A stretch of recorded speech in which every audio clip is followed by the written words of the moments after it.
అన్న పదం కొత్త ఆట నేర్చిందా పాపలాంటి లేత పదం పాఠశాలగా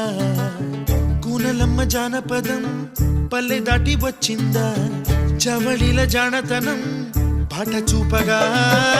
కుంచెలో దాగే చిత్రాలు ఎదురొచ్చేలా అంతటా